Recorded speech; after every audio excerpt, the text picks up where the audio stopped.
What's going on, fishy friends? This is the Lucky and Blessed Tournament Live. Super excited to be here. We have a full house tonight. We've got three amazing guests. Well, four and five if we're gonna count Big Yacker and Scott Steers. You can never leave them out. But our special guest will be CL Marshall, Eddie Weber, and Zach Ditmars of Fish Talk Magazine. Super excited to talk rockfish with all three of those gentlemen. They'll give us lots of information for use in the Lucky and Blessed tournament, which is going on now.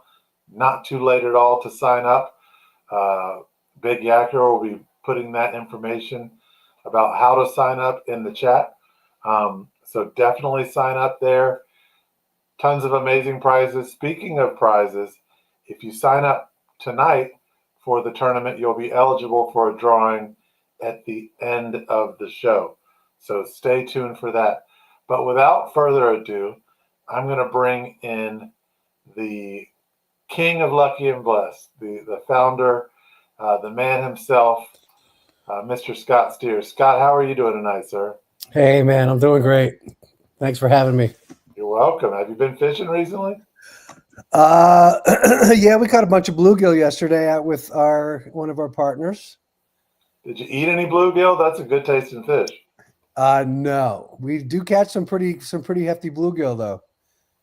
Yeah. Well, for those that don't know about Lucky and Blessed, why don't you go ahead and tell us about the organization that we're both lucky to be a part of? Yeah, absolutely. Well, once again, like the last show, I thank Grant for coming out of retirement. I really used to love the fishing channel shows and all that. Just the camaraderie, the community is always awesome. And that's really what kind of the community has like led me to forming Lucky and Blessed Fishing. And really, I'm a connector, I'm a networker. And I saw a problem. The challenge that I saw was not everybody had access like we have access to the water and to the outdoors and outdoor activities. I had an amazing experience with fishing, huge, downfall in my life, and I was going crazy, and really fishing was such a therapeutic healing moment for me when I found fishing, specifically kayak fishing.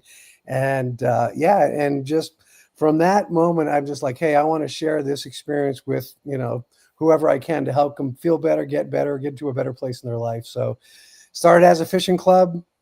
That's about 3 years ago. And now last year was our first year as a nonprofit. We got discovered by a lot of organizations like the ARC, Bella McCree, Bay Community Support Services that provide adult day services, meaningful day services for adults with disabilities.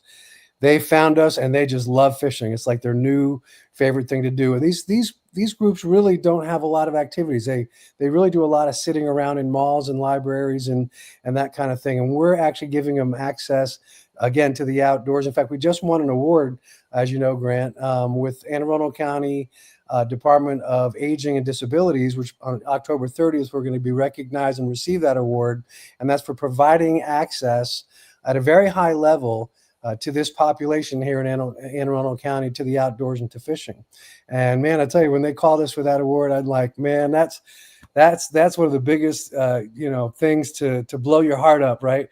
When you set out to do something and you realize, wow, we're really making a difference with this thing, So really just the kind of the net from that, man, is now we are looking at, looking back at a very successful year where we had our first summer camps, our first camps for all abilities. We literally had kids and youth and teens and adults with and without disabilities all mixed in all together like one big community in this camp. And it was amazing. 2 days, very, very successful. I just talked with Maria at Greenwell, who was one of our partners on that camp. And she's really, really excited about more camps next year. So that was a huge thing. So we're celebrating that. We're celebrating also our workforce program where Michael Hoffman back in May was hired on staff with Lucky and Blessed Fishing. And we really, what we've come to find out here, Grant, is that when we started this thing, we're like, hey, let's work with folks with disabilities. Let's kind of solve that problem with the access for that population.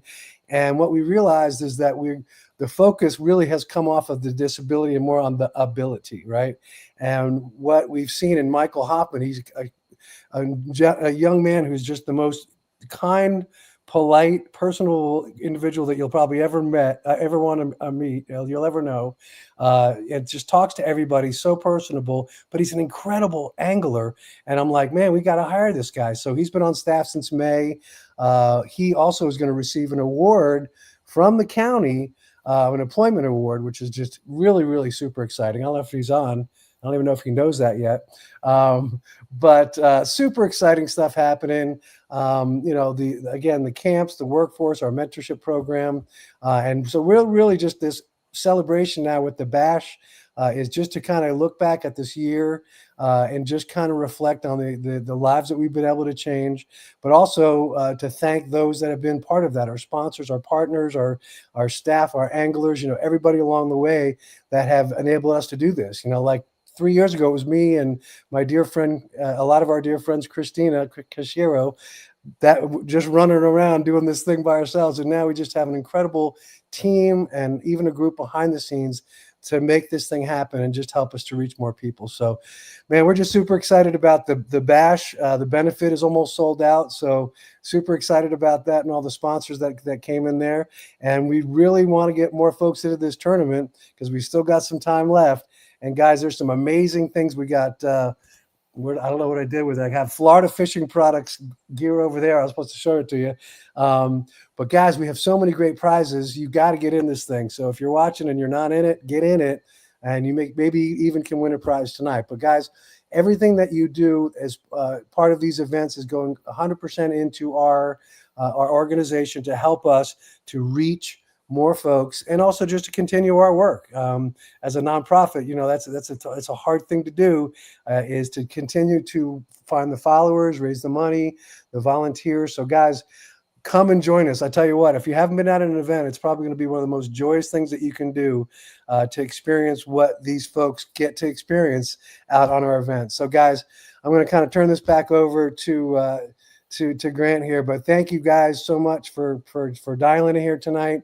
Sign up for the tournament.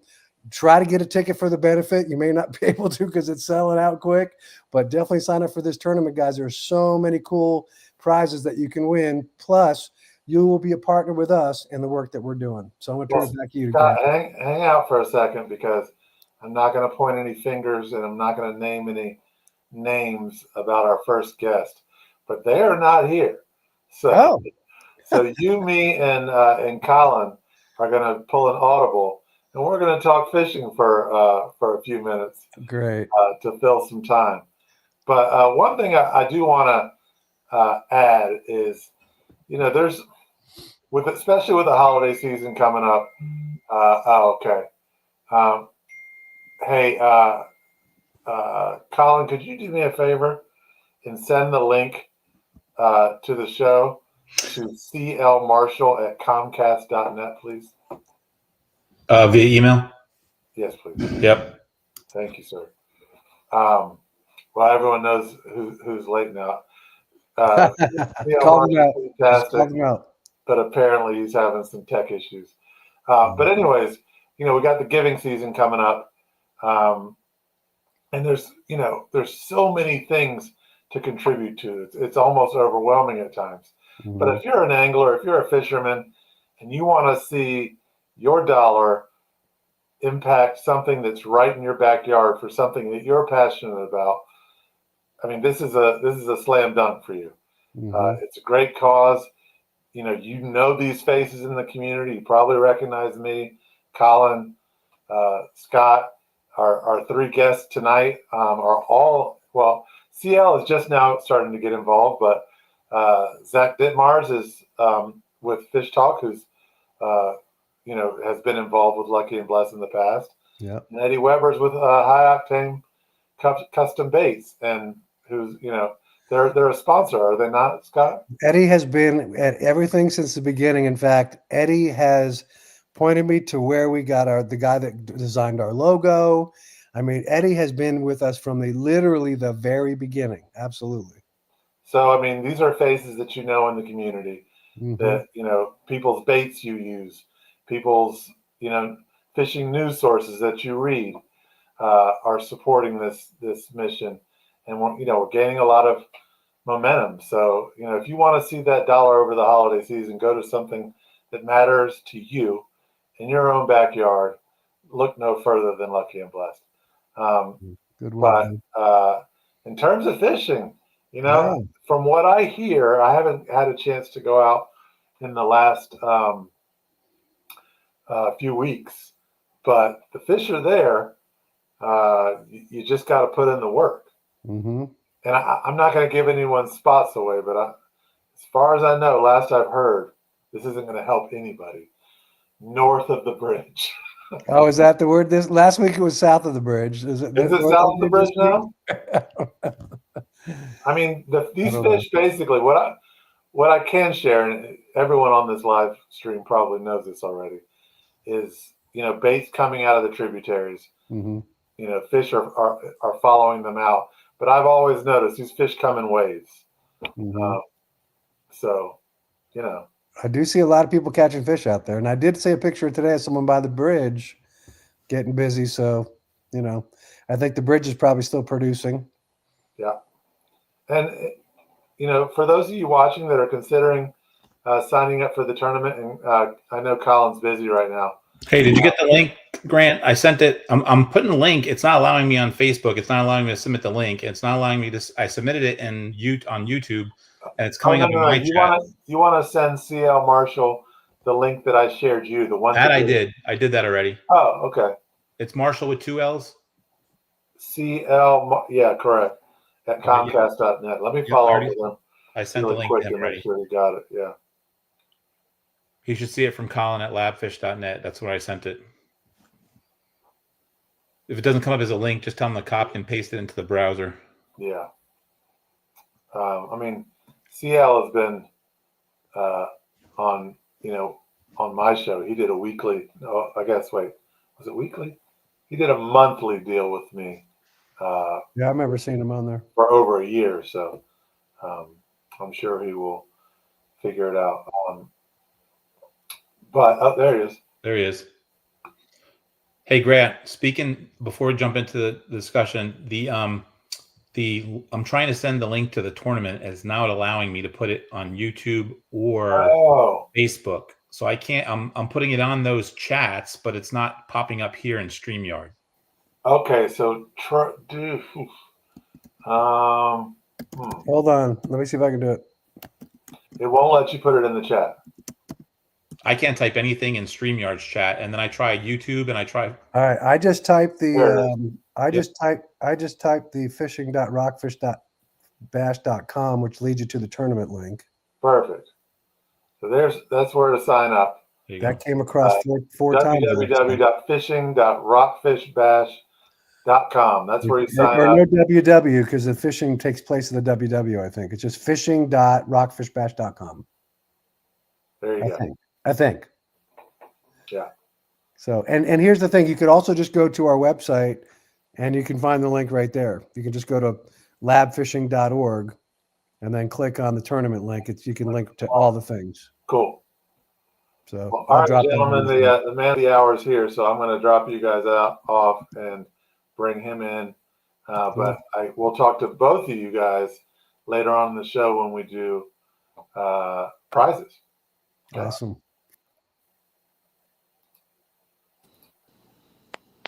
Old friend, what's going on, buddy?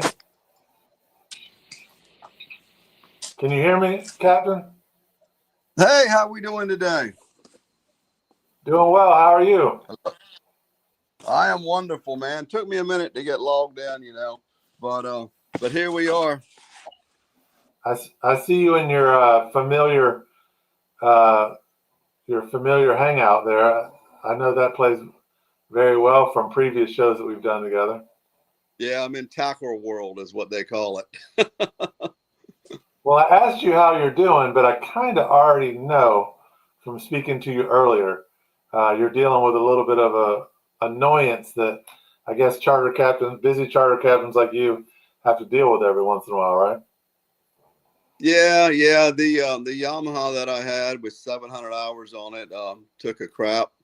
It was unfortunate. You think that an outboard motor, a 4-stroke, would last more than 700 hours. But here's the good news, man. I'm going back to Suzuki. It's being installed as we speak. And I'll look forward to having a white motor on the back of my boat again here by That tomorrow. looks good, doesn't it? Huh? Those white motors just look good. Well, I was kind of hoping to get a couple years out of this Yamaha, but apparently they're not built CL Marshall proof. It was real unfortunate, I was, but it is what it is. It's no different than a farmer buying a tractor or a crop duster buying an airplane. I'm in the game. I want to be in the game for a long time, and tomorrow afternoon I will have a brand spanking new Suzuki 300 from Sandpiper Marine on the back of that Parker, and with it comes a nice warranty, and all my problems will be over. It ain't nothing No but worries for a while. Look, it don't take but a few seconds longer to write a check for $10 or for the cost of that motor. It don't take that much time.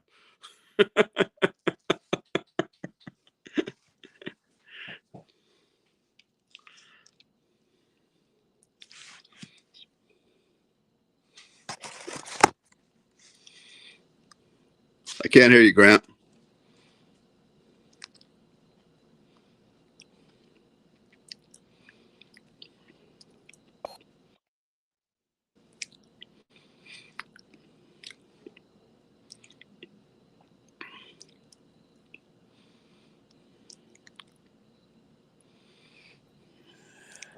Okay. Hey, I'll jump in. We lost Grant. Yeah. Yep. Yeah. All right. But I guess he was going to talk about rock fishing a little bit. I can do that if you'd like. Yeah, absolutely. You tell us, is he coming back in? Yeah, tell us.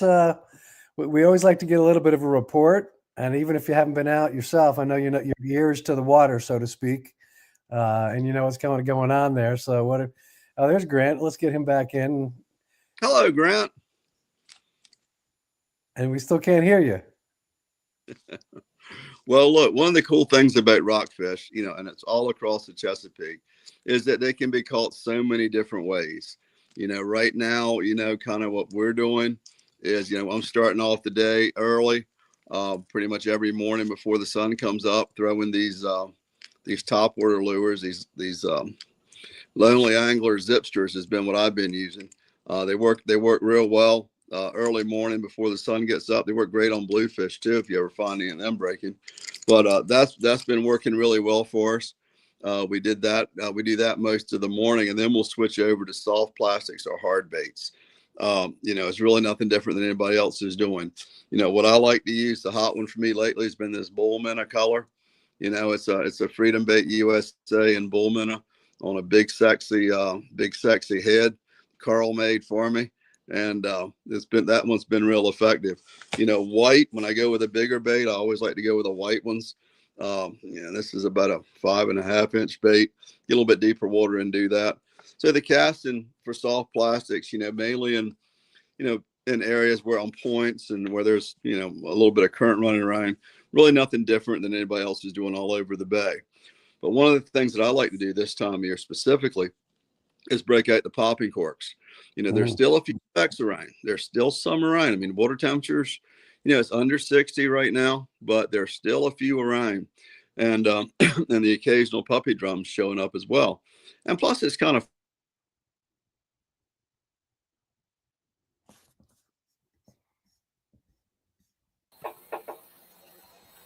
so with the popping cork, I like to use a little bit bigger one than most people do. I use the 4 Horsemen popping cork exclusively. There's a lot of popping corks on the market. They're all shit. The 4 Horsemen's the best one out there. The wire's a little bit thicker. The clackers are a little bit better. You can hear them on there. So I use a little bit bigger one than most people. But one of the things that I do that's a little bit different is the jig head I use. It's a death grip jig head. I had one here somewhere. And it keeps the plastic from running down on the bait. These things have a little bit of a ridge on them. slide it up over. Most of them have a barb or something like that. But these death grips, once you get that plastic on there, it is mighty hard to get it out. And that's about a quarter ounce. CL, can you hold that closer to the camera? Yeah, that's an 1/8 ounce jig head right there. And I like to use something light underneath that popping cork. I usually run it down about 2 feet or 18 inches or so. And, when you're slinging it, there's a lot of whip on that, on the leader when you're throwing that popping cork. So that death grip, you can see those ridges in there. Mm-hmm. That keeps that lure from sliding down on. That's about as good a one I've seen for under a popping cork. That's for sure. But, the other day the tide was up, the wind was blowing. And, so I took some old school storm lures, and trolled right real close to the bank on the high water. And, we caught plenty of rockfish doing that, about 3 miles an hour, right up under the bank with a wind blowing from the north at about 30. They were there and they were hungry. So, you're casting soft plastics, casting hard plastics, catching them on top water. You catch them, slow trolling, and in any type of environment. Right now with the water temperature falling, I've been fishing back in the marshes, way up in the guts and stuff. And that's been good. But as the water temperature falls, those fish move out. So, now I've been looking for some underwater rocks and other type of structure like that 4 to 6 foot range. And that's been pretty productive for me as well. So one of the things is eventually these fish are going to move out of shallow water and move into that deeper 25 to 30.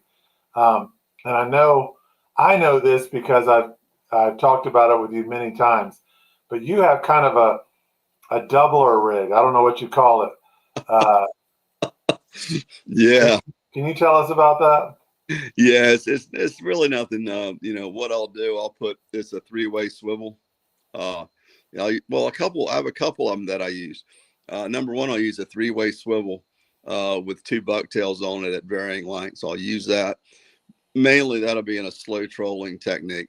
But the other thing that I do when we get jigging, with like the crippled herring, well, this isn't a crippled herring, this is a little bunker, but metal, we'll run that to the bottom on some mono. Then when you get up above it about 18 inches or so, I'll put a dropper loop on a 5 volt hook there and just put another one of these little jiggies on there. And, if you're in fish, often you'll double up on those.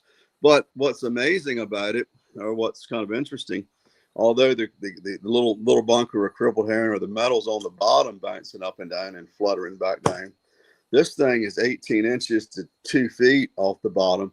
And often, some days you catch more on the top bait than you do on the metal.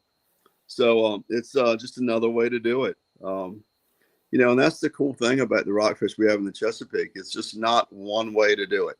Of course, you can fish bait on the bottom. People are doing that and finding great success. But there are many different ways to get to them. They're very they're user friendly. Let's say they're very user friendly, and that accounts for a lot of their appeal.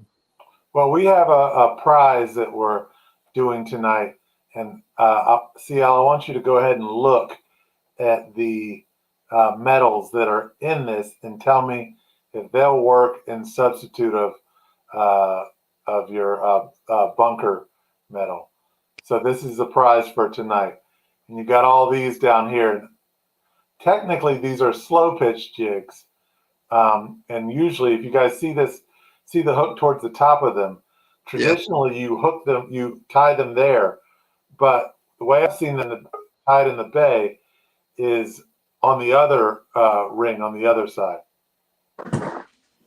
Yeah, Grant, it's funny you say that. I just walked out of the screen real quick and went to grab my jig box. Are you talking about these? Yep. Yep. Not only are they great for rockfish, this one's a little heavy. This one's probably, 300-400 grams or so. But these things are absolutely on sea bass. Deadly.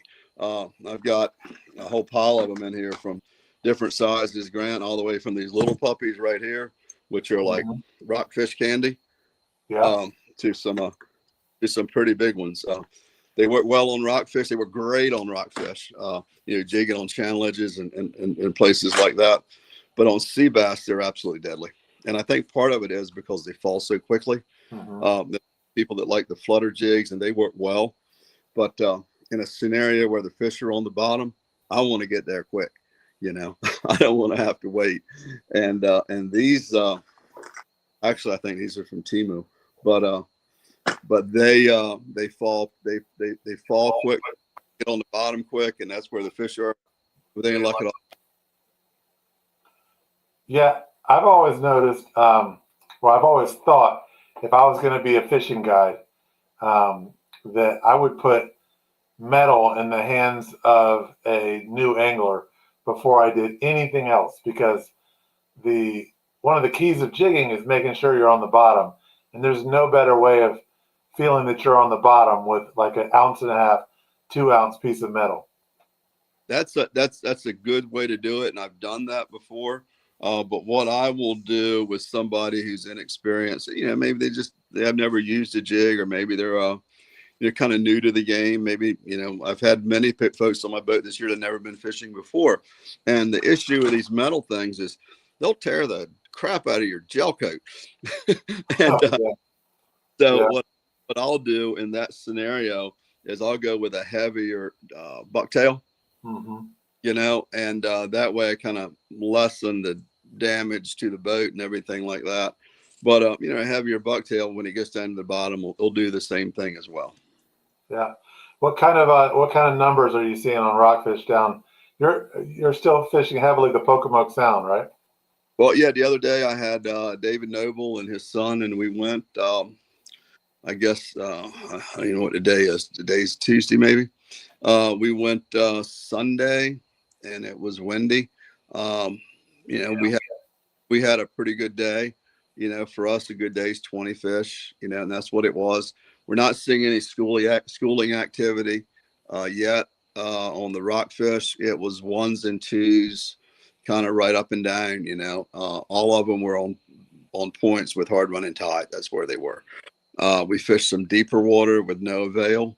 We fished some rocks and some other obstructions and a couple wrecks, and didn't find any love there. Those fish, the tide was up real good, and they were hanging off the points, 15 or 20 yards.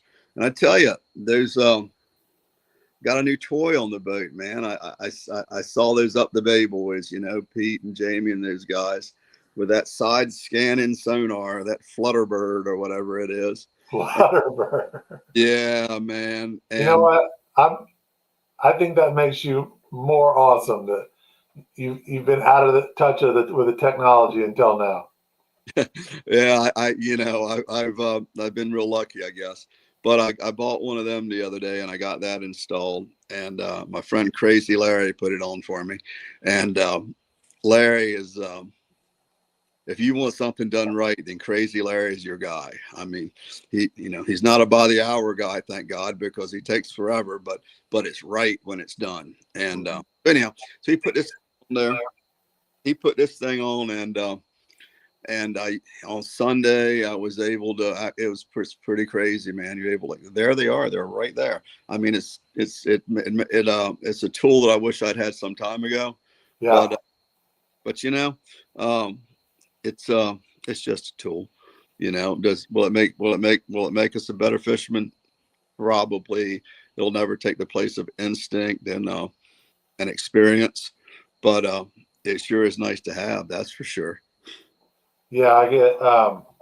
I'm conflicted on that, because sometimes when I have all that tech in front of me, I'm spending 80% of the time staring at a screen, and I have to step back and give myself some perspective of like, hey, I'm not a guide. I'm not getting paid anymore, whether I catch fish or I don't. So I have to kind of step back and say, do I really want to look at a screen, or do I want to look at the beauty around me? My motor kind of took a crap on. It was Sunday, and so they didn't get a chance to look at it until Monday morning. So on Monday I went. I've got another little boat here, a little Sea Ox, And the GPS doesn't work. There's no depth finder on it. It's no Flutterbird. There's no any of that stuff on there. And I had the best, you know, me and one of my buddies just out fishing. You know, we're casting around the banks where we thought they should be, you know, and you know, we spent the day not looking at that. Spent the day all around us and had a pretty good. I will say that that if you're fishing in shallow water like Captain Marshall was here, and you don't know that water really well, you gotta have a sounder on the boat, because you will lose prop in the Chesapeake Bay faster than you can blink an eye.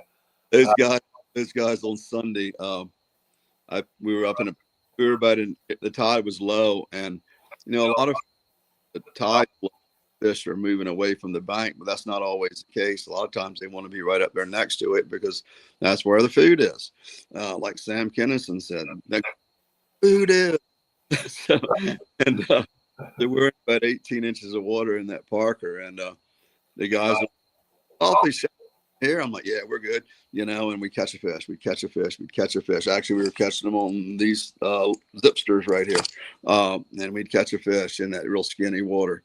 And it was good. And then when the tide got up a little bit, you know, they kind of moved off from the bank a piece, you know, and that's when we put these freedom baits in play. And it worked really well for us. We found a little pattern there. And like I say, there was no schooling activity. We never saw, you know, we never caught more than 2 fish in any one area, but we went to a lot of areas, and most of the places held a fish or 2. Yeah. Well, guys, yeah, CL Marshall is down in the Pocomoke Sound, but any of you guys that want to fish this tournament, everything that he's talking about is completely applicable to whether you're north of the bridge, whether you're at Poplar, whether you're at the Chop Tank, all this stuff you can, you know, plug and play just like he does, you know, down there. Hey, look, I'm going to show you something else that's really cool, man. Now that we're in rockfish season, right? And everybody wants to use and if they're not using the X wraps and stuff, they probably should. And most of the time, people store them in boxes like this one right here. You know, these turns out to be a pain in the butt. I find this one, man, at Seahawk. I'm sure other places got them too. It's this edge right here. Have you seen these things? I have not. Dude, they're the best. In it, they've got these fingers, these little fingers that stick upright. So when you can actually pull one lure right at a time, and they don't get all jammed up like that. Look at that. Isn't that amazing? Wow, somebody put their thinking cap when they made that thing. These little fingers that stick upright, right? And yeah. You know, you just stick them in there when you want to grab one. Once in a while, you'll get 2 out, but you don't get 17 of them out in a pile. That's for sure. It's been it's been really neat, man. The fewer troubles you can have out of the box on a boat at one time is always a good thing. They're not treble hooks, Grant. They're trouble hooks. Trouble hooks. Yeah. I've got scars on damn near every finger from a trouble hook. Yeah. But CL, it's always a pleasure, man. You're a wealth of knowledge. Definitely a veteran here on the Bay. You have I hate to put you on the spot. Do you have one of your books within arm's reach? I do. And are those still available on Amazon? Yeah, you can get them on Amazon. This is it right here. This is the last one I did, called Chesapeake Bay Adventures. All the photography done by a company called Locked In Productions out of Pocomoke. Bunch of 20-somethings, Ethan Peterson and them boys. Collection of short stories about, you know, hunting and fishing on the Chesapeake. Since you asked, my new one will be out very shortly. It's called Seasons of the Chesapeake. And, you know, these books, that'll be the 6th one in in the Chesapeake series. You know, and looking back at them, I think they show an evolution in me, and kind of the way I approach, you know, life on the Chesapeake. You know, some of the things that we may have done as a young adult are not necessarily the road we tread right now. You know, I think we're all better for that. I think the books kind of show an evolution of that, not just for me, but people like all Chesapeake. The new one, Seasons of the Chesapeake, it's a little more reflective. It's got some very personal stories in there. One of which is called Virginia Gentleman, which I'm really proud of. And I wrote one last night called El Gordo about this deer that I chased for a lot of years. But that'll be coming out soon as well. Well, I'm looking forward to getting my hands on that one. Captain, it's always a pleasure. Thank you so much for stopping by, and we'll have to do this again soon. I tell you what I'll do tonight. You're going to give that prize package away, right? For a good question or whatever. Yes, sir. I'll kick a book in. There we go. Yeah. So one of the ones you just had? Yeah, the Chesapeake Bay Adventures. Definitely. So show that up to the camera. There we go. All right. Well, the prize just got a little bit sweeter. Yep. Tales from the Eastern Shore. You heard of Tales from the Crypt? This is Tales from the Eastern Shore. Well, that's very generous of you. I know a lot of our Western Shore anglers think about the Eastern Shore as like this far off, exotic country. So reading about stuff like that certainly is of interest to us. I got a phone call the other day from Cole Langley. I know, yeah. Cole's my buddy. Yeah. What did he say? Desperate Measures Cole. It was his birthday, and I've never met his wife, but she bought him one of my books and gave it to him for his birthday. And he looked at it, he's like, "You got to be kidding," you know. Oh, he's a good one. He's a character. Yeah, he's a great guy. Well, thank you, sir, and we'll have to do this again very soon. Yeah, when you do the drawing or whatever it is you do, make sure you text me the address, and I'll be sure to put a book in the mail. Thank you so much, sir. Yeah, man. Thank you, Grant. I appreciate what you do, buddy. Appreciate it. All right. Just a reminder, to register for the tournament, you'll want to go to fishing. I'll put this in the chat for you, but it's fishing.rockfishbash.com, and it will give you the information to sign up for the tournament there. Once you sign up for the tournament, you are automatically eligible to win the prizes, which, thanks to Captain Marshall, keep getting a little bit sweeter. So I just put the link in. I'm not sure if you can cut and paste, or I'm not sure if you can click the link straight away and be taken there. But if not, it's a pretty easy either cut and paste or, just remember it and type it in. Anyways, that will get you registered, and then you'll be eligible for the prizes for tonight. We have our next guest here, and I haven't talked to him in a long time. Let's go ahead and bring him in. Eddie. What's up, man? How you been? Good, man. You're covering up that flock of seagulls. Yeah, that I love right. so much. I got some back here, man. Yeah, man, you got a good head of hair. I appreciate it. You're not into dudes, but you got a good head of hair. I appreciate it. How you been, brother? Doing good. All just, man, things are busy between life and fishing and kids and business. It's work all good and all that stuff, man. Yeah. Well, have you had a chance to get out fishing recently? Yeah, I have. Well, I just got back from Florida. That was pretty awesome. Did a bunch of bullseye fishing down there. Hold on, let me turn this light off back here. And then It's still not pretty, even with the light off, dude. Yeah, there you go. I've been doing some on the river. It hasn't been great, but I hope it starts picking up here soon. Yeah.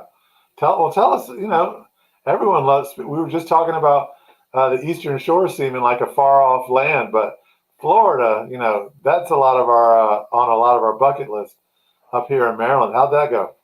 It was great. Met some buddies down there and Thursday through Sunday, fished for bullseye, snakehead, peacock bass, did some snook and tarpon fishing too.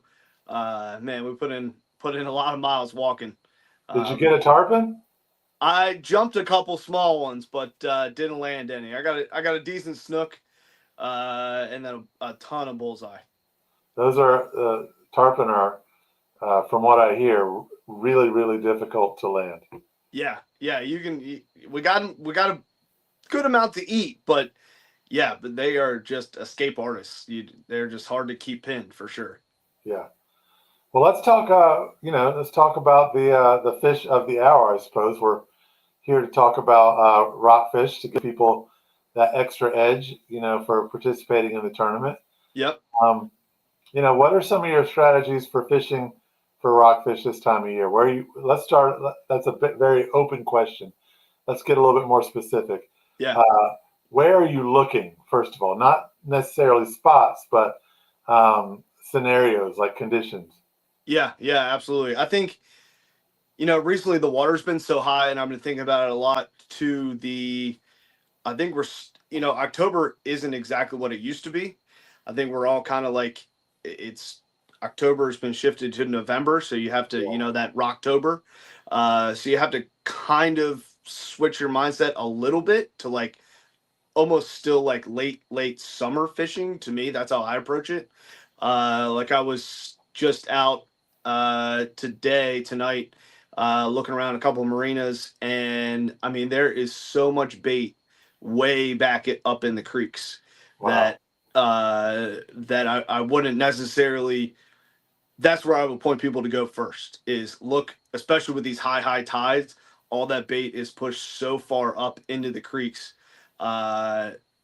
even like creeks of creeks. And I got actually about a week ago a nice blow up just testing some lures out where I didn't think they would be, just way back in one of these creeks, because that's just where all the bait was.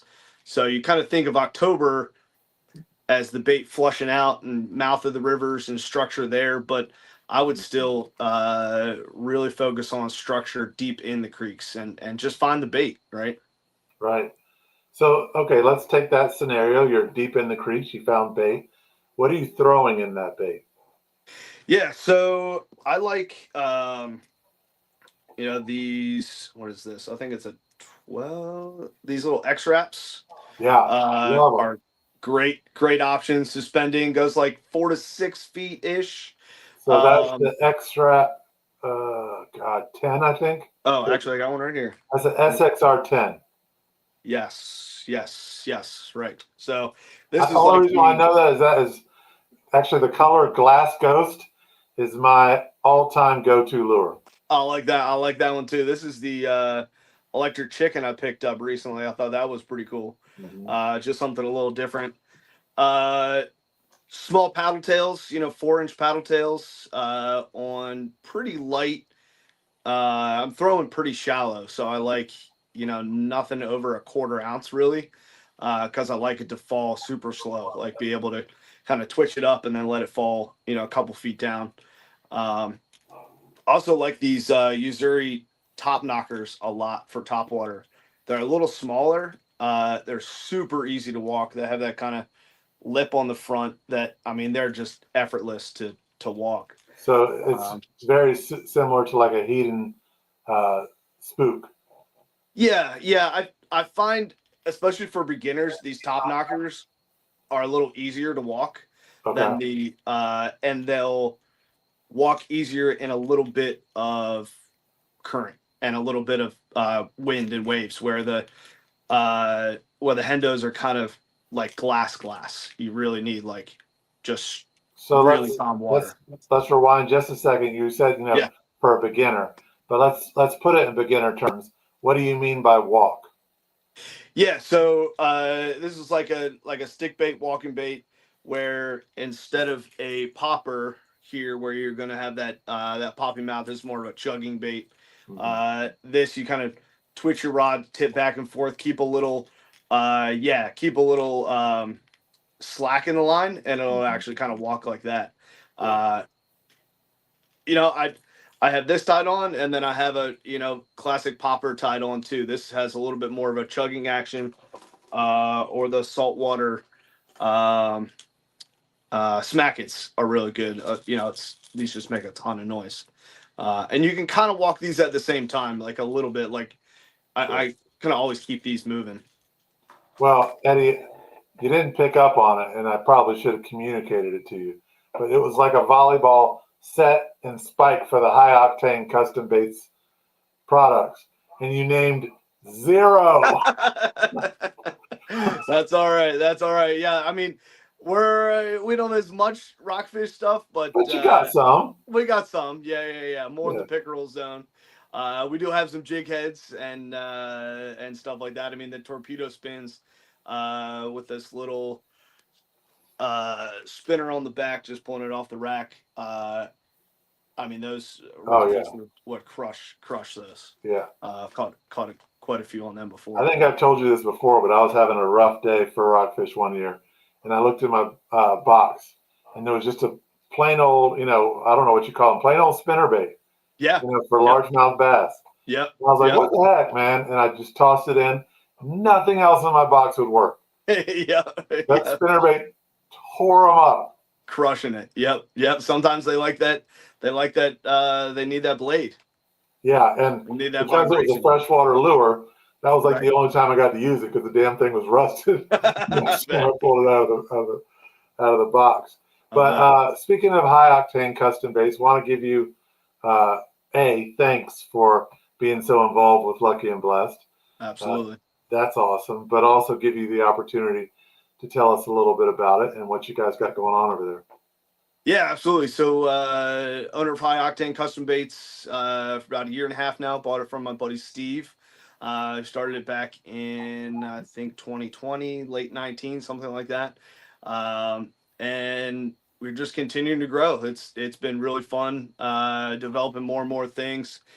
I think the duck lure has become really our staple this year. That's been our double-bladed duck. That's just been a really great fish catcher. It's got these little tails on the back.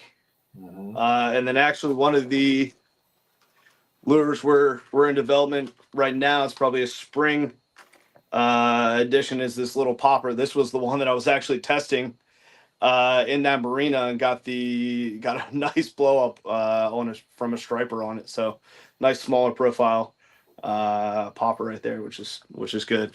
And yeah, things have been good. Super strong, durable baits, all weedless, mostly weedless.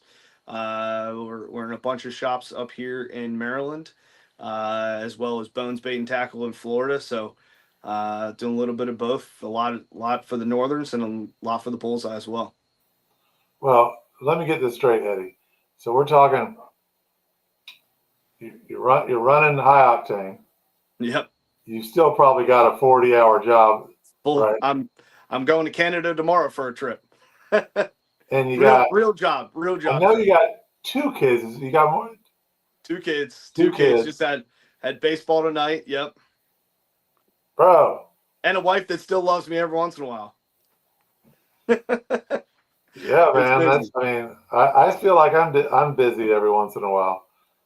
Somebody wrote something in the chat. Okay, I don't know. I'm guilty of typos, but I'm not this bad. I saw someone post about using weedless on rockfish off the rocks. Okay. Yeah. I guess that's for you, Eddie. Yeah. I would. I don't have like a weedless hook, but yeah. I mean, that's a good option. Especially there's a lot of structure, a lot of grass still around. You can use a weedless hook. I mean, they'll crush a chatterbait if you want to throw it and mix it up just like that spinnerbait. You just have to.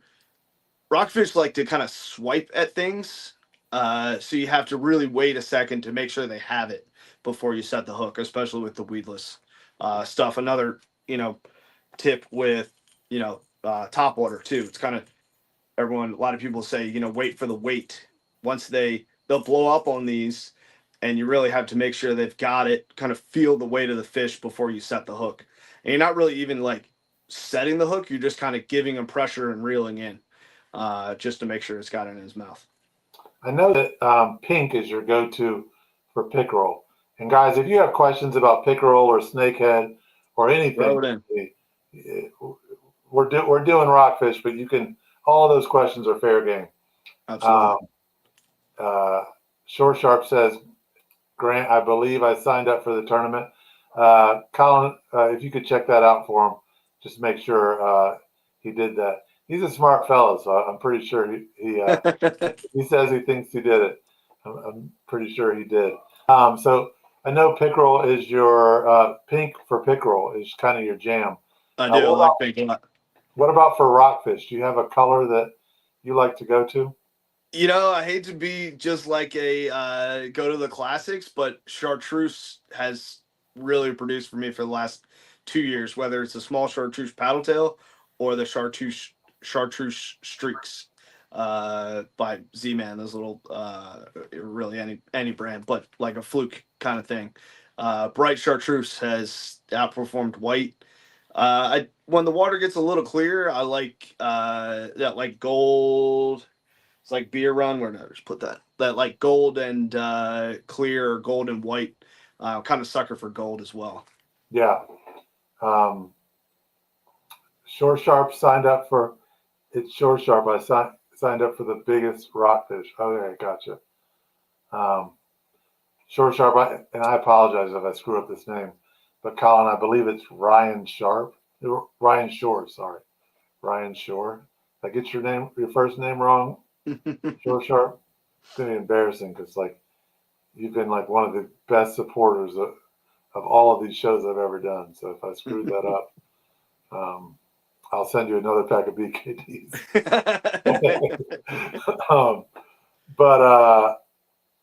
Okay, so you like I was Ryan Shores. I was right. Yeah, right. I was right. Got it. Yeah, I've always gone to the white. White has always worked for me. Yeah, I've been mixing it up back and I always put white on too, and some naturals or electric chicken. I like electric chicken a lot too. That's kind of that pink and chartreuse mix, of course.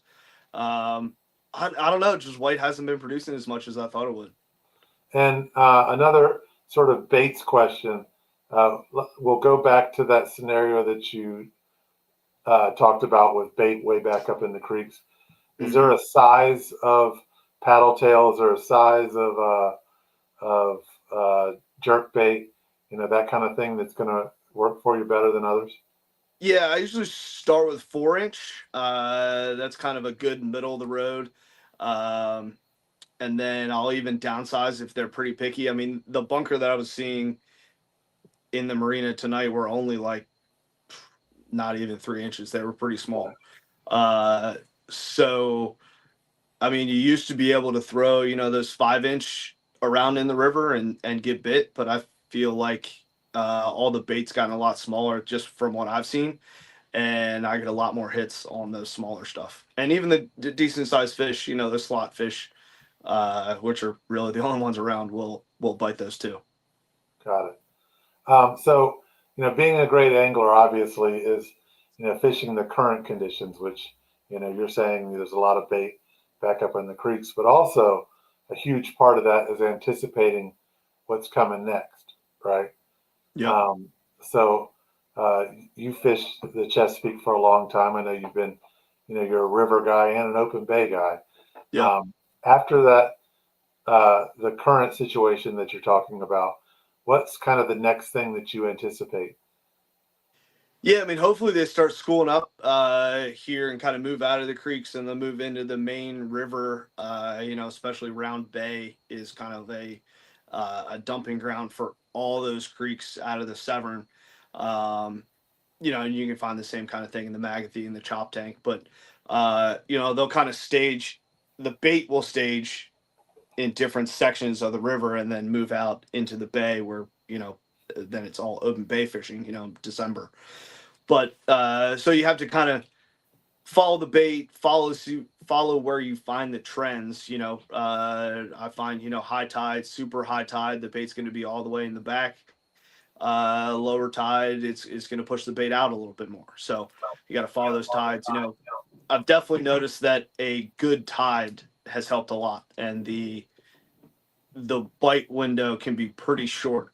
You can still pick some off more in slack tide, but when you have that good tide moving, they're really going to be fired up, and it could just be for a half an hour, 45 minutes, an hour, maybe. So you better just be slinging those baits when they're active. And by good tide, you don't mean high or low. You mean that the water's moving, right? Water's moving, right? Yep. Generally, outgoing tide, I've seen is the best, and sometimes look for current levels. On some of these maps now, some of these apps, they'll track the current, not just the tide, because the current will still be moving sometimes when the tide is at that low or high point. You got to track the movement on the water, not just the time of the tide. If that makes sense too. Right. Yeah. One of the things that I always do is just kind of like I don't know what, it's a non-technology based technique, but you can always tell how well the water's rushing just by finding a crab pot or a dock or anything like that. You're going to see that water ripping around there or not. It can be halfway through a tide and the water's just not moving that great that day, and that can often be an indication of when you need to go home and organize your tackle. Yeah, exactly. Well, and that's what I love doing. I love, I love fishing structure like docks and stuff more than open bay. I'll fish the open bay when, they're all schooled up or we're chasing some big ones. But I'd rather, go to a creek and pick off a couple docks, a couple points, and you'll be surprised at the level of fish, the size of fish that you'll pick off on some of these docks. Yeah, that technique, I'm sure, of snakehead fishing and pickerel fishing served you well when you're down in Florida, huh? It did. Yeah. It's a little different down there. It's a lot more fast motion, bringing, you're constantly reeling or, man, the fish really attack it more down there than up here in the northerns. But yeah, it's a blast down there. I'm an open bay fisherman for the most part, and when I go down to Florida to fish and pitch around those docks, I'm usually awful for the first 2 days because I've forgotten like how to accurately cast. Right. When you fish open bay, you're just like throwing it out in the water and letting it sink. Yep. No, that is very true. Their precision casting is definitely key. Now, I did finally upgrade my electronics to a Humminbird, nice Humminbird, this year. So got side scan and stuff. So I'm a little more dedicated to, learning how that works and getting out more in the open bay too. Something interesting now that we talk about side scan and all that is I've noticed, I've done my fair share of fishing in Florida, and I've gone with guides, and I've watched YouTubers that do stuff down in Florida. Nobody uses side scan down there. Yeah, you're right. It's a lot more just sight fishing, right? But you think they could, like in a lot of those situations, it's 4 or 5 feet deep, and you could see off to the sides. Yeah, true. But it's just, for whatever reason, maybe part of it's what you're saying is, you can sight fish or do other things, but nobody's using Humminbird Solix and looking, 100 feet off to both sides. Yeah, that's very true. Yeah, I never really thought about that, but yeah, I guess you're right. A lot more structure fishing, I guess. Yeah. What's that? A lot more structure fishing. Yeah, for sure. Before we go, and Zach Ditmars ought to be joining us here in a minute or so. Let's talk snakehead just for a moment. Yeah. If people want to catch snakehead, is it still a game to be played? I mean, is there a way to do that? Yeah, for sure. So the fall can be excellent, especially in the afternoons. I wouldn't target the morning when it's 40 degrees overnight, but when it warms up to 70 in the afternoon, get out for a couple hours before sunset, and you can have some really good bites in the fall, because they're just like rockfish. Well, not as much like rockfish, but they're their feeding windows are shorter because they're more active when it gets warmer.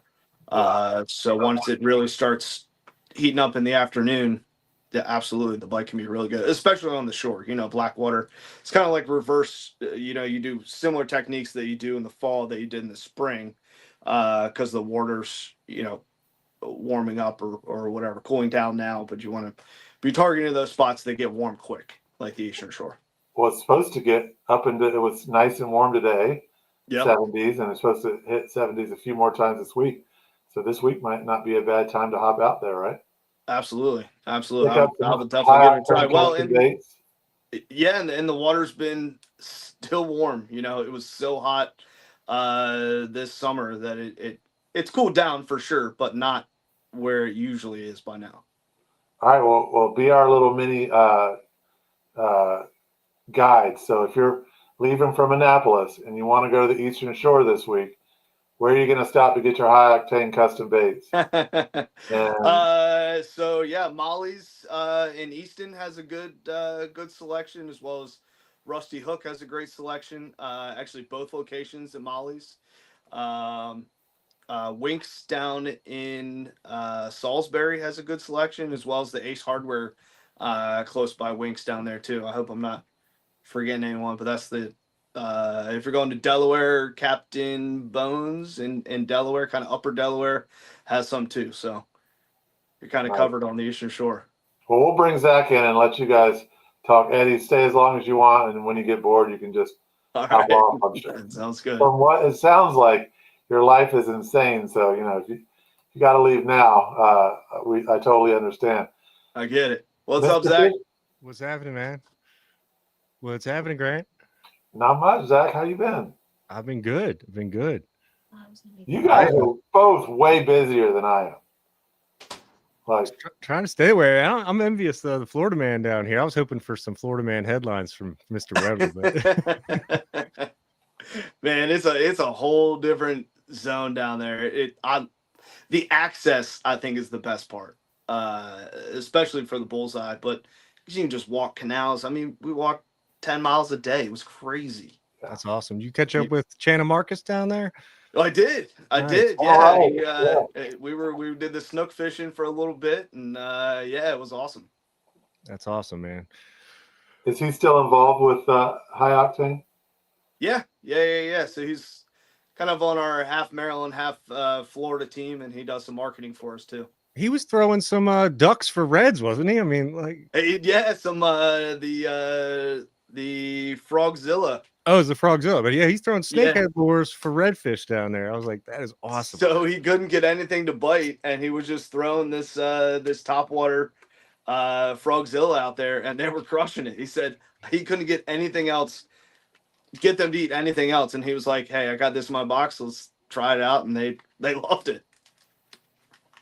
Well, Zach, thanks so much for joining us. I was really glad that my first choice said yes, so I didn't even have to ask Lenny. Yo, guys, I do have to roll. I wish I could stay. I got the left hook out of here. So before you go, I want to give Eddie and High Octane some props for donating to Fish Talk's Fish for a Cure campaign. We're up to $13,000 thanks to folks like Eddie contributing to the cause. So really appreciate it, man. Thank you so much. Cool. Very cool. Guys, we have people like Eddie and Zach and High Octane Custom Baits and Fish Talk that are in our community contributing to really positive things. So I'll shout out both of you guys to Appreciate that. Support these two organizations, because it's not just about the bottom line for these guys. They're actually trying to make a difference. So that's good stuff. Absolutely. Let's go fishing, All Eddie. right. I'm out. See you guys. I'd also like to give props to CL for consistently giving Fish Talk, our Tangier Pocomoke sound reports. And I mean, he's critical, so much intel, so much knowledge he brings to the table. I know Lenny got a chance to fish with him back in August, and they caught a couple reds down in Virginia. So I know he had a great time with him. Yeah, I've always been so busy talking fishing with him to get into this. And Zach, you probably know the answer to this, being a lifelong Marylander. You're like a lifelong Riva, or aren't you? Didn't you grow up in Riva? Yep. Born in Annapolis, raised in Riva. Didn't get too far from home. So yeah, bit of a homebody. But so you've spoken or heard CL Marshall talk before, right? Not in person. We've never met, unless he was down at Chandler Classic and I missed him. I know he fished it. I know they placed. They did well, but I'm very well aware of him. So this question you may not know the answer to it. He's got a very interesting accent, and I'm not sure if I don't know. I don't know if it's like an old school Marylander thing or I've never quite been able to place it. Huh. You know, the folks down in the Tangier Sound kind of have their own dialect. So a lot of people say it's actually like the actual English accent from the first settlers that they just, they never shook it. So he speaks right, we speak wrong. That's the way I understand it. Yeah, I'm still. Well, you have this sort of Southern gentleman combined with a Chesapeake. I do. Well, yeah, right. Because you're Southern. Yeah, but do I still I don't hear. Do I still have a Southern accent? No, now you have this sort of amalgam of the two. You've created your own dialect now. Well, all right. Now you're making me feel weird, but how we tend to do that with each other. Oh, okay, got it. Have you been fishing recently? I have actually. With the boat shows and everything, and saw Scott and some of the Lucky Blessed guys at the Annapolis Powerboat Show. It's great to meet them, and with that, I was off the water for 3 weeks, and I was lucky to spend the last 3 days. So 3 weeks off, 3 days on. It was pretty awesome. Got to give props to Angler in Chief, probably my biggest fishing mentor other than my father. But we hit the water Friday. Cut out of work a little early, so we hit the dock around 1. Caught a great incoming tide out main bay outside one of the Western River mouths. We caught like 30 fish in like 45 minutes. So it was epic. It was me, Peter Tursick, and Lenny. 6 feet of water, great incoming tide, rocky bottom, white plastics, BKDs, Z-Mans. It was pretty awesome. Then it just sort of that we were the only boat there. It was a pretty popular spot. I was throwing a heavier jig head, like a 3/4 1 ounce. I was getting a little bit more of a solid hookup ratio than the other guys. We were all catching fish nonstop for 45 minutes. It was, it's what dreams are made of, Yeah, all the boats showed up.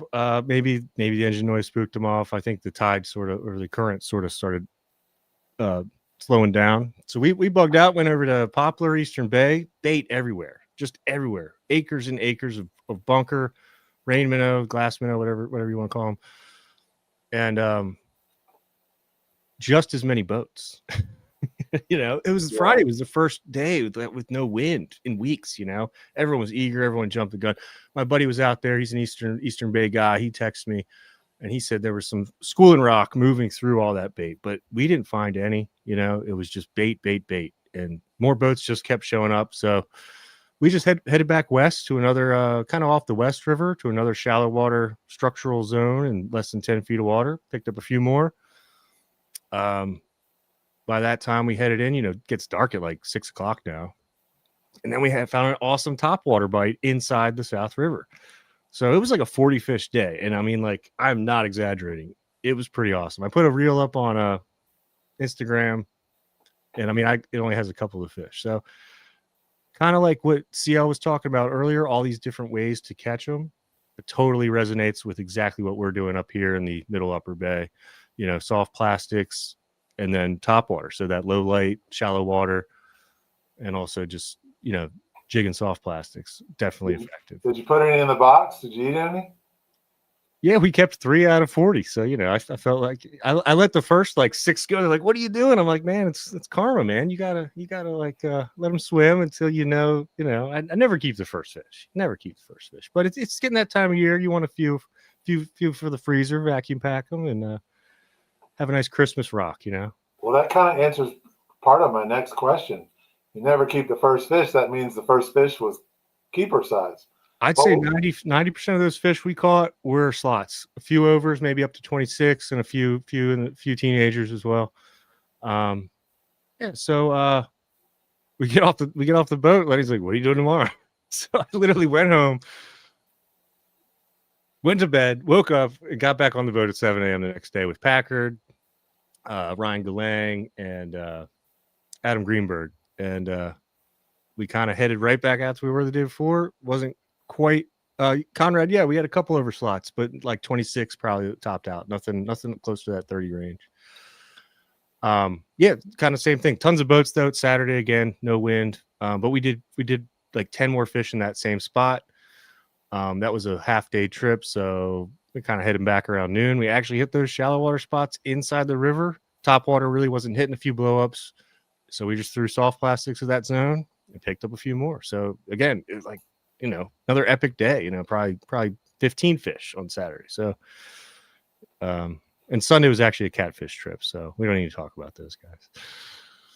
It's fun. I went on a catfish trip with you. That was a blast. It was fun. A little windy. I hate the wind, and when you can do it anchored up, but it's just not fun. Just getting battered and beaten, and it's hard to keep that bait presentation down when your boat's bouncing because you're just bottom bouncing. Well, you can give me more details, but you basically put together Fish Talk magazine, Spin Sheet magazine. What else? Is that it? We do Prop Talk magazine as well. So Spin Sheet started 95, so that's just celebrated its 30th anniversary. Prop Talk began in 2005, so that celebrated its 20th anniversary. I started there in 2011. So now, I've with the publishing company, I've been there almost half of its lifespan. In 2017, we were approached by Lenny Rudo, and that's Fish Talk magazine. So now we're 8 years on Fish Talk, and so we're producing 36 publications a year, and it's awesome. You're kind of the adhesive, right? You just take all the stuff, put it together, and make a product. Yeah, pretty much. Myself and another graphic designer are sort of the production team, and we take all the editorial and advertisements and blank pages turn into pretty ones, and that's what we do. So this little bit leads to what I really wanted to say, which was, sounds like you get worked really hard, but saying things like Lenny comes over to you and is like, "Hey, you guys want to knock off of work a couple hours early and get into fish with him 3 days in a row?" It's not a bad perk. It's pretty awesome. It's quite a blessing. Lucky and blessed, I would say. And it's also great that what are you, 8 years into this relationship with Lenny, and you still think it's awesome. Absolutely. Yeah, it's great, man. So when you were tearing it up the other day, and Lenny and Peter were looking at you like, what are you doing differently? So you said you had a little bit of a heavier jig, right? 3/4. What did they have? A 5/8 or a half? Yeah, pretty much. So just a little bit extra weight, just kind of bouncing off bottom, just seemed to just make a little bit more of a difference. Like I said, we were all catching, but. And it was, you had a jig with soft plastic, right? Yeah, white Z-Man. This one's the sexy mullet, but we were all throwing white. And again, with when you and Eddie were talking about color, I'll give Lenny props as much as I can. He absolutely deserves it. But when you get on his boat, when you first start fishing, he wants every single angler to be throwing a different color. Smart. And if he'll be like, "Hey, what are you doing? We're not all throwing the same. You put on a chartreuse. Hey, put on a churple, or put on a electric chicken, and see what's working." We usually throw white. That's like our go-to typically, and the water's clearing up quite a bit. With clear water, I usually like the white. But then he was throwing a like sort of a bluish bunker looking X-Wrap. That was sort of one of his summer go-tos. I know a lot of you guys talked about that earlier. Mm-hmm. And that really just wasn't producing like he said it had been in previous trips. But then he put the BKD on it, man. That is an old faithful, you cannot. Straight tail. I completely agree with him. Always having one guy throwing a jerk bait, another guy throwing soft plastic, and then something different. Yeah, one of them is always going to be out fishing the others. Yep. And I think Eddie was talking about that top knocker. I do love those as well. I got the VMC inline on the bottom. and I only had one when I need to re-up, but all the barbs on this treble are pinched down. So I highly recommend that. If you can't swap out your trebles, your treble hooks, as CL would say, pinch those barbs. You're definitely not gonna you're not gonna lose fish if you're keeping tension on that line. So Now, did you swap out the single hook on the back, or did that lure happen to come with it? Very few do. We should petition Rapala and Yozuri and be like, can we get some single hooks on everything? Just, or maybe throw them in the pack. I'll pay another 50 cents, whatever, There you go. Yeah. But yeah, same with this guy. This is one of my other favorites. It's the Shimano Colt Sniper. I don't know if you're going to see that, but there you can see that bite. Yeah, you can see that bite mark on it right in there in the middle. And oh yeah. yep, those are all pinched down too. So, I got to swap out some VMCs. I got to run. Anglers has a good selection of those VMCs. They're nice, strong hooks. I don't like to buy them online because I like to go to the shop and measure that gap width on that single hook to make sure it's going to match the hook that's already on there. I think that's the best way to do it. And if we're doing the pickerel tournament, which I'm sure Eddie's going to do, it's required for that CCA tournament. No treble hooks allowed. I'm sure Big Yak or Colin will be doing that pickerel tournament as well. Yeah, that's coming up. His head back there, yes. 4 months, man. That is a arduous journey. I tried twisting your arm into it one year, but you wouldn't sign up. Did I not sign up? Yeah, you came fish with me, but you didn't sign up. I came and watched you outfish me for 8 hours. And you gave me that affectionate name. What was that? I don't remember. I wasn't going to call you that anymore because I always thought that it kind of rubbed you the wrong way. It was Minnow Boy. Well, minnows catch 3 times as much fish when the water's like 40 degrees. I think you caught 18 fish that day, and I caught 3. So I've only been back to that lake a few times. It is, I think, those big fish that were in there must have died off, and there's just a ton of small ones. But I did pop over there last year and caught like 5, but nothing great. Well, when's the pickerel tournament starting? Now that we're talking about that, November 1st. That's November 1st, and it runs through February 28th. Your best, I guess it's your best 3, and then you can go for the slam, which is perch, bass, crappie, pickerel, and then there's kids, there's fly, there's kayak, tons of opportunities to win. But man, you got to catch some big pickerel. You got to be catching 26, 28s to be on that podium. I think I caught 5 citations last year. I was like 10th. Yeah, that tournament's picked up some steam. Yeah, Carl's the man. He was catching some big pickerel, and I know where he's catching them, but I'm not going to say. So that was the next thing I was going to ask. Obviously, we're not talking about the specific bodies of water, but like in terms of geographically, where can someone catch pickerel and have them count towards this tournament? I did great on the Severn last year. Caught tons of citations. No, I mean, like what states you can do? Oh, for the tournament, it's Maryland, Virginia. Okay, so Delaware is a no-go, right? I'm sorry, I misspoke. Maryland, Delaware. Yes, Delaware. You can do Delaware. No, not Virginia. Not Virginia. And there's like 30 mill ponds in Delaware. I made an effort one year to try to hit them all, and I'm only like halfway there. What's that?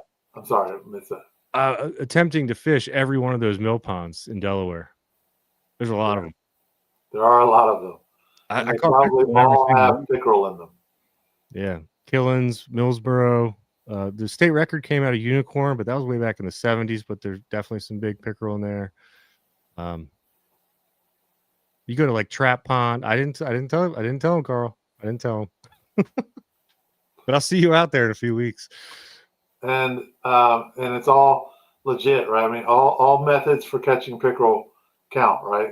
There's no like Calcutta just for using bait or anything like that. That's correct. Yeah, it's just there's just separated between fly, kayak, boat. Youth. But yeah, there's no differentiation in bait versus artificial. So you're pretty much messing up if you're not using a minnow under a bobber like Minnow Boy, right?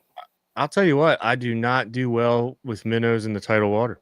I only fish artificial in the tidal. I do better in the impoundments with the minnows, and I started mixing it up a little bit too. It gets boring doing the minnow drifting. You've seen my little sort of slow trolling. Well, method. you weren't just fishing minnows. You had 2 minnows out, I think, and then you were throwing a something else, a soft plastic or something. Yeah. I like to mix it up. And I even started dabbling the fly stuff. I caught a few on the fly last year. They weren't competitive, but man, that's fun. That's a rewarding thing to catch one on the fly. Yeah. I've had a fly rod sitting in my stack of rods for now 3 years. It's even a pretty nice one, and I just Nice. do not break it out. I don't use it. I need to. My friend Peter Tursick ties flies, so I bought some from him. They're actually rabbit fur, so it actually has in the tied like sort of a little piece of rabbit skin, and it actually is almost like a swim bait when you retrieve it. It's pretty cool. I know we talked a lot about lures. I don't think anyone really touched on these guys. It's like the Eye Strike Tex L. Oh yeah, It's a weedless, and Move your hold the hook instead of the head. So you got this on a hinge. It's got a nice extra movement. Yeah. And the Z-Man is kind of made for these, and it kind of goes right into that dorsal fin on that soft plastic, and then it just a simple bite just exposes that hook up. Yeah. And this is great for rockfish fishing, sort of rock piles and docks, and you can skip it right underneath, and you can drag it right past a piling. We're talking rockfish now, right? I'm talking everything, and I mean pickerel too. It's great. You can sort of drag this to a grass bed. What we see in November in the up in the Severn is the sort of decaying grass beds.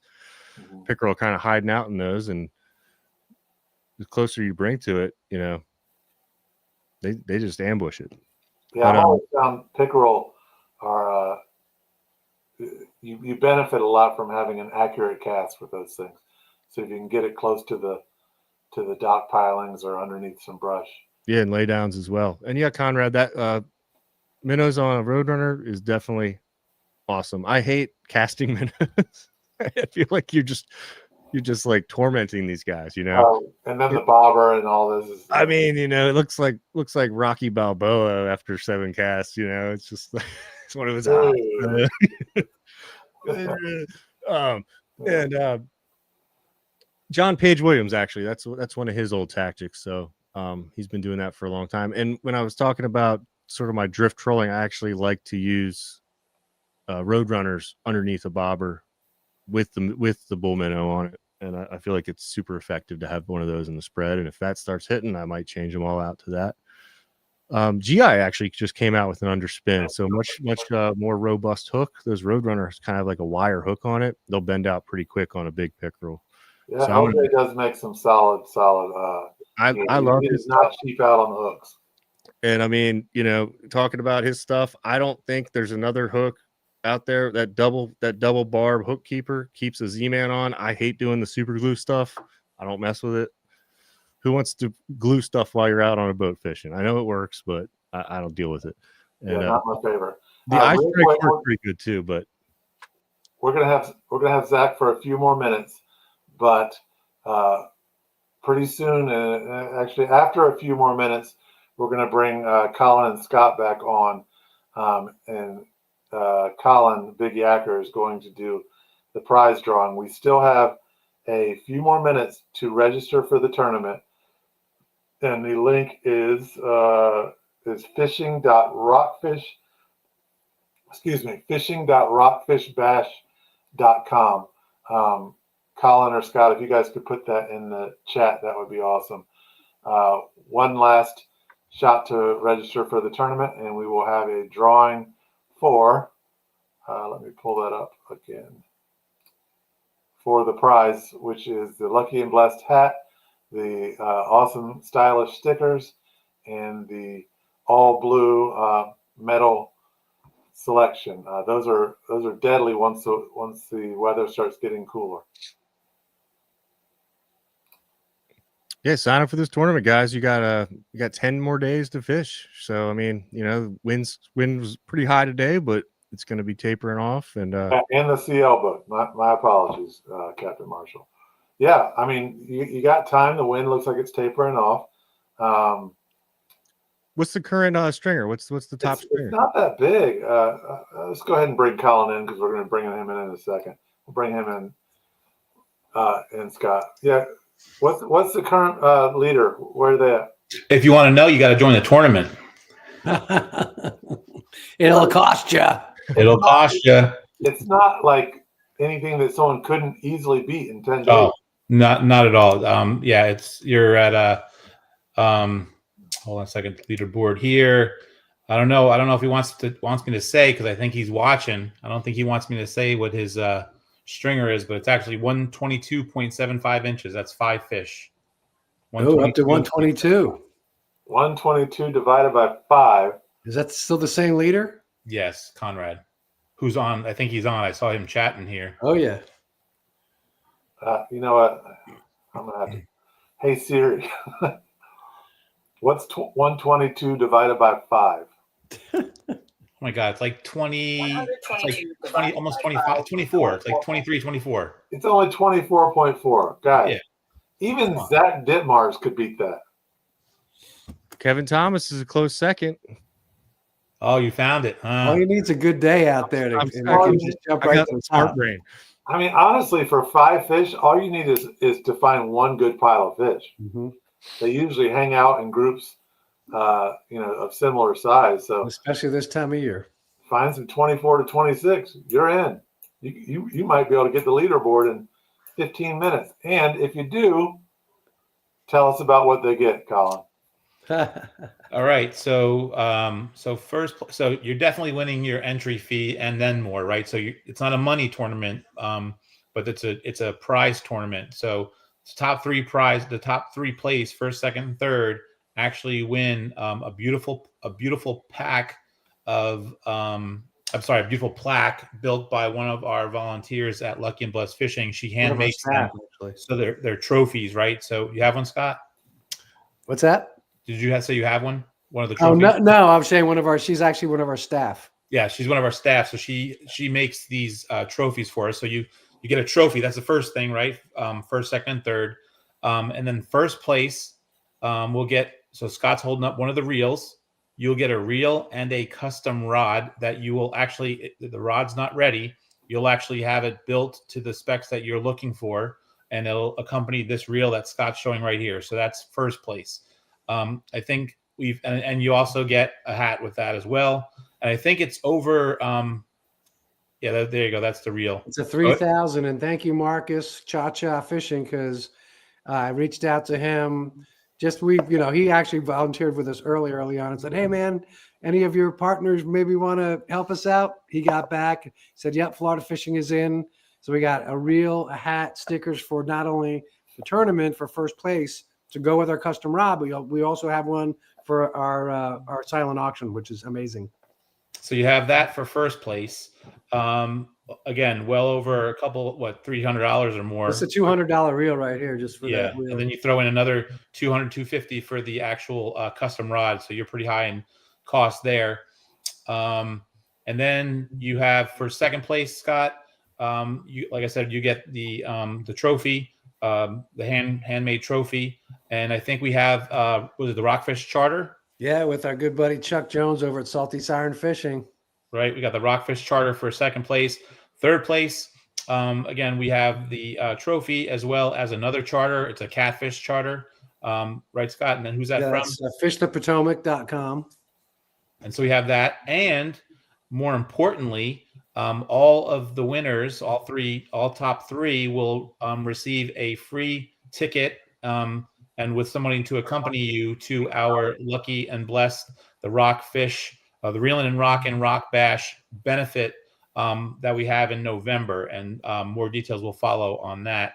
And that by itself is $100 for 2 people to go. It's like actually it's almost $70 per person now, but it's $50 a person, so that's $100, and that's basically you get free food, and then you get all you can drink wine and beer. So that again, that's way more than what you're paying for in the tournament. So those are the prizes, and then today. Shortly, we'll just do a quick raffle. Every week, we've given away a group of prizes. the first week we gave away a custom package from High Octane Custom Baits. The second week, I have a hat and I gave away a bunch of lures. And then this week we're giving away the prize that Grant showed you, along with the book from CL. So, and then next week we'll have one more final drawing next week for another free giveaway. And that's just for registering. That has nothing to do with first, second, or third, fifth place or anything. That's just for being registered for the tournament.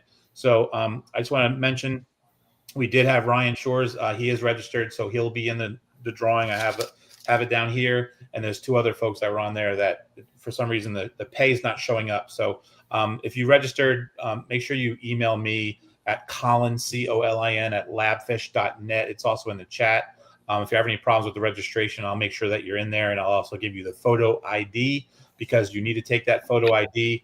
So you can't get Zach in there trying to submit some fish that he caught last week and he hadn't even registered for the tournament. You have to have that photo ID so we know that you'd registered when you catch those fish. Real quick, go ahead. You're good. I just wanted to let Zach escape at some point. But Zach, I want to before you leave, I want to give you one question.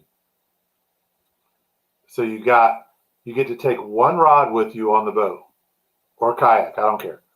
One rod. You know, I want the action of the rod. I want the weight of fluoro and braid, and one lure. That's all you get for the day. What are you bringing?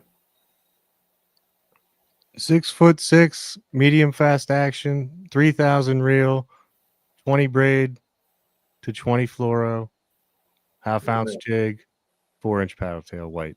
1 ounce? How? Half ounce with a 4-inch paddle tail. Can't beat that, right? I'll catch everything. Yeah. There you go. Thank you guys for everything you do. Hey, thank you, buddy. Zach, thanks so much for making the time, bud. I got Yeah. my assistant with me.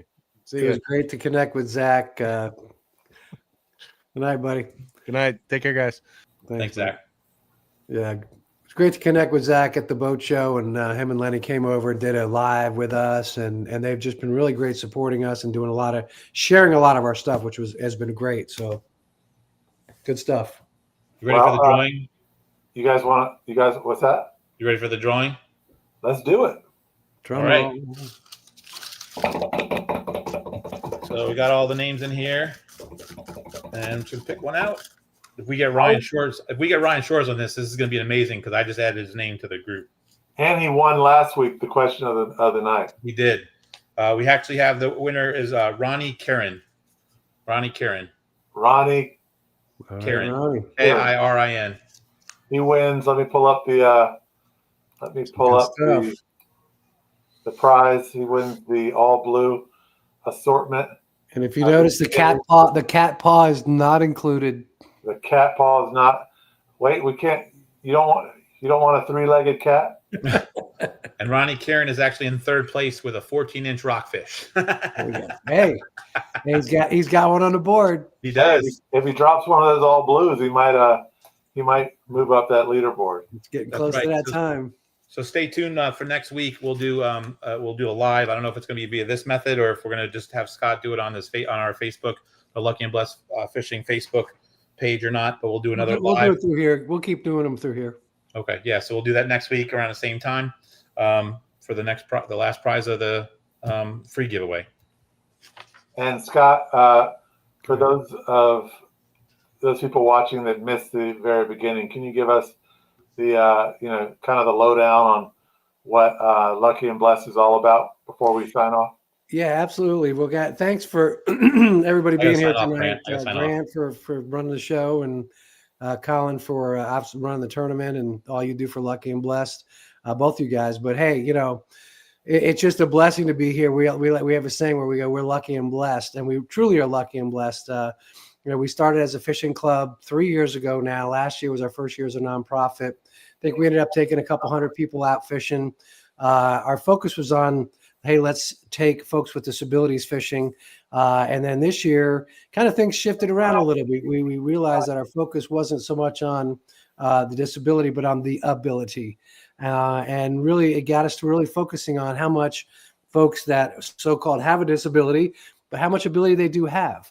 And a lot of times we discount that, and they're not able to use it. They're held back from experiencing beautiful things like fishing and being outdoors and being by the water. So this year, we've actually been able to take over 1,200 folks with different abilities since April out on our various different fishing adventures. And yeah, I mean, it's just incredible through our community partner program. This is all on our website. If you haven't, if you know, because I'm not going to tell you the whole story right now, hop on our website. It's labfishing.org. If you click on the programs, our community partner program, we work with the ARC, Bellamacree, Bay Community Support Services. These are all meaningful day programs for adults with disabilities. These folks do a lot of sitting around and not being outdoors, and especially in the wintertime, which we actually have a new program that we're working on to even keep this population active and moving and outdoors during the winter even. And really the big part of that, guys, is that we're not about fishing really as much as we're about relationships, inclusion, and providing access to this amazing, beautiful thing that if you're on this channel, you probably experienced the same thing I experienced like 4 or 5 years ago. Just a therapeutic awesomeness that when you're on the water, when you're fishing, man, even if it's a bad day, you're on the water, and there's just a beautiful thing that happens with that. And this is what we're sharing. And anybody that participates in this tournament or with our benefit or volunteering with us or becoming a sponsor, what you guys are doing is you're coming alongside of us and you're helping us to continue our work. Because I tell you what, it's a beautiful work, it's an rewarding work, but it's also tough work in the nonprofit world because we're constantly looking for folks that have the same heart as we do.